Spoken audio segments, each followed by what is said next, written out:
माना कि औरों के मुकाबले कुछ ज़्यादा पाया नहीं मैंने।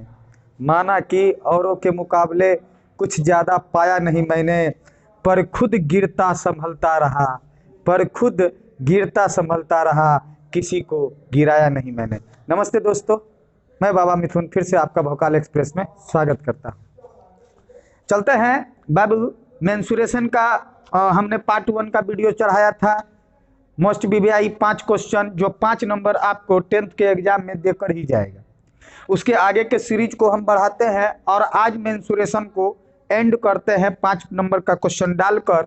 5 क्वेश्चन और डालेंगे। बाबू हम रिक्वेस्ट करते हैं कि जो जो एग्जाम देंगे, जो जो वीडियो को देख रहे हैं, कृपया इन 10 क्वेश्चन को बनाइएगा।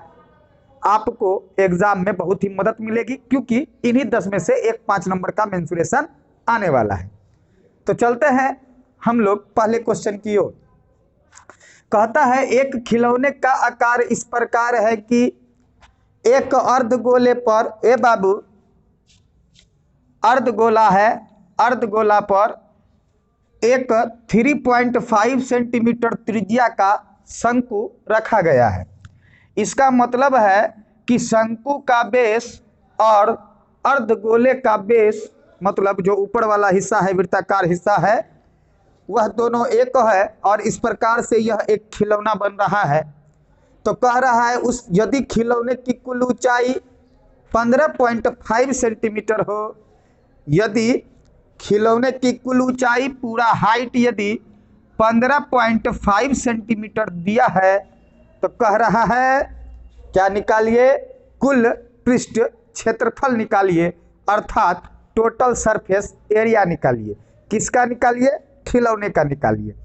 देखिए ऐसे क्वेश्चनों में ध्यान दिया जाता है क्या, कि आपको ध्यान देना है कि कोई दो अलग अलग वस्तु से कहीं तीसरा वस्तु बन रहा है, तो बाबू क्षेत्रफल पूछे, आयतन पूछे, आप कुछ मत कीजिए, आप दोनों वस्तुओं का जो क्वेश्चन में पूछ रहा है उसको निकाल कर आपस में जोड़ दीजिए, वही पूरे का निकल जाएगा। तो यह वस्तु शंकु से बन रहा था, अर्धगोला से बन रहा था। आप दोनों का फॉर्मूला लगाइए, जो पूछ रहा है वही फॉर्मूला लगाकर दोनों को आपस में जोड़ दीजिए, वह पूरे का निकल जाएगा। अगला क्वेश्चन कह रहा है एक टेंट का आकार 3 मीटर तक एक बेलन तथा इसके ऊपर शंक्वाकार है। बात करेंगे, रेड पेन ले रहे हैं बाबू, कि बात करते हैं। तो कह रहा है कि एक टेंट का आकार 3 मीटर तक एक बेलन है, 3 मीटर तक एक बेलन है, अर्थात नीचे का हिस्सा बेलन का है, और कह रहा है इसके ऊपर शंक्वाकार है, अर्थात ऊपर में बाबू शंकु, मतलब बेलन का जो ऊपरी हिस्सा है जो वृत्ताकार होता है, यह बेलन है। देखिए यह बेलन का ऊपरी हिस्सा वृत्ताकार है, एकरा पे एगो शंकु आकर टिका हुआ है, अर्थात इसके बेलनाकार जो आकृति है उसका ऊपरी सिरा और शंकु का निचली सिरा दोनों एक ही पर एडजस्ट है।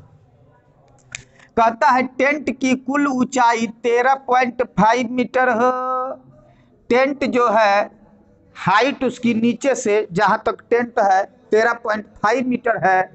तो कहता है आधार की त्रिज्या 14 मीटर है। आधार की त्रिज्या मतलब बेलन का नीचे वाला जो हिस्सा वृत्ताकार है, नीचे वाला हिस्सा वृत्ताकार है, उसकी त्रिज्या 14 सेंटीमीटर है।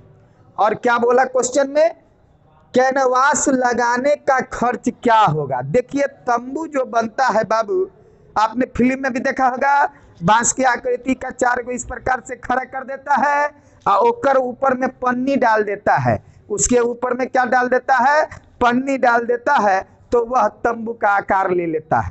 तो यहाँ भी वही चीज है।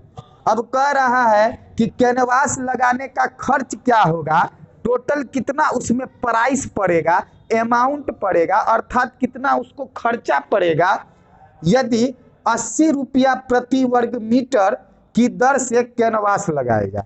अर्थात 1 मीटर स्क्वायर लगाने में कितना रुपया खर्चा हो रहा है, 80 रुपया खर्चा हो रहा है। तो बाबू सबसे पहले यह तंबू किससे बना है? एक बेलन से बना है और शंकु से बना है। दोनों का निकालिए क्षेत्रफल, क्योंकि देखिए अमाउंट आपको प्रति वर्ग मीटर अर्थात मीटर स्क्वायर में दिया है और स्क्वायर किस में लगता है? क्षेत्रफल में लगता है। निकाल लीजिए, अर्थात इस आकृति का तंबू का आप क्षेत्रफल निकालकर उसे किससे गुना कर दीजिए? 80 से गुना कर दीजिएगा तो ये बाबू आपका आंसर निकल जाएगा। अगला है, बड़ा सस्ता क्वेश्चन है लेकिन बड़ा अच्छा क्वेश्चन है। कह रहा है एक 4.2 सेंटीमीटर त्रिज्या के गोले को पिघलाकर बेलन के रूप में परिवर्तित कर दिया जाता है। कल भी हम यह बताए थे कि ये बाबू कि कोई चीज से कोई चीज बनाएगा, कोई चीज से कोई चीज बनाएगा अर्थात पिघलाकर कोई नया वस्तु बनाएगा तो हर हमेशा आयतन की जरूरत पड़ती है। या कोई वस्तु को काट कर दूसरा वस्तु काटा, मतलब बनाया, एक वस्तु को काटा दूसरा वस्तु बनाया, एक वस्तु को पिघलाया दूसरा वस्तु बनाया, तो हर हमेशा आपको आयतन का काम करना पड़ेगा। तो यहाँ भी कहीं ना कहीं आयतन ही निकलने वाला है। कहता है एक गोला है जिसमें कितनी त्रिज्या है? 4.2 त्रिज्या है और इसको पिघलाकर बेलन का रूप दिया गया। किसका रूप दिया गया रे बाबू? बेलन का रूप दिया गया रे सुगा, बेलन का रूप दिया गया जिसकी त्रिज्या अर्थात बेलन की त्रिज्या, क्योंकि गोला का त्रिज्या दिया हुआ है, बेलन की त्रिज्या 6 सेंटीमीटर है। तो इस बेलन की ऊंचाई बताएं। अभी फिर हम बोल रहे हैं, कोई चीज को पिघला कर कोई दूसरा चीज बनाएगा तो दोनों का आयतन मालेगा, कोई चीज को काट कर कोई दूसरा चीज बनाएगा तो दोनों का आयतन लेगा।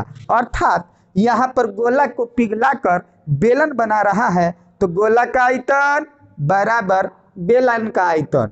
यही गोला को काट कर पिघला कर नहीं दिया रहता, काट कर दिया रहता तब भी हम लोग वही करते, गोला का आयतन बराबर बेलन का आयतन।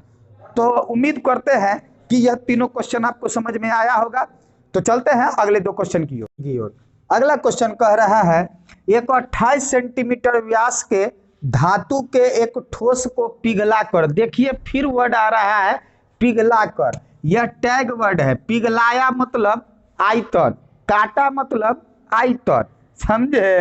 समझे कि नहीं समझे? एकदम समझे, यानी प्रॉब्लम नो प्रॉब्लम। पिघलाना मतलब आयतन, काटना मतलब आयतन। पिघलाकर कई समान शंकु बनाए गए। अब देखिए एक 28 सेंटीमीटर व्यास के धातु के ठोस को पिघलाकर कई समान शंकु बनाए गए। प्रत्येक शंकु का आधार का व्यास 14 सेंटीमीटर तथा ऊंचाई 3.5 सेंटीमीटर है। तो बतावे कुल कितने शंकु होंगे? एकदम बन जाएगा, इजी क्वेश्चन है, कोई ज्यादा दिक्कत होने वाली बात नहीं है। अगला क्वेश्चन कह रहा है, यह बाल्टी वाला है। देखिए बाबू, मेंसुरेशन में हमने आपको अभी तक जो भी बताया 10 क्वेश्चन या 11 क्वेश्चन जो चलेगा उसमें से 3 क्वेश्चन आप देखकर ही जाना। एक तंबू का, एक बाल्टी का, एक खिलौना जिसको लट्टू कहते हैं। इससे क्वेश्चन हर बार पूछा गया है। तो देखिए बाल्टी आ गया, कह रहा है एक बाल्टी एक शंकु के छिन्नक के रूप का है। एकदम है, बाल्टी जो होगा छिन्नक शंकु ही होगा। क्यों? तो आप देखिए, क्या बाल्टी का नीचे का सिरा जुड़ा होता है? जी नहीं, नहीं जुड़ा होता है।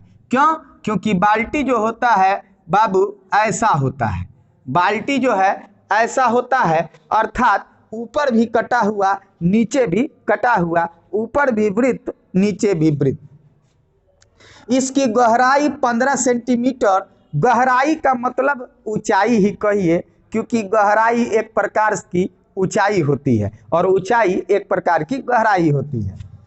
तथा इसके ऊपरी एवं निचले सिरों का व्यास, ए बाबू ऊपरा सिरा का व्यास डी देले हो, डी के मान देले हो, डी के मान देले हो, तो एकरा से हम आर के मान निकाल लेबो d/2।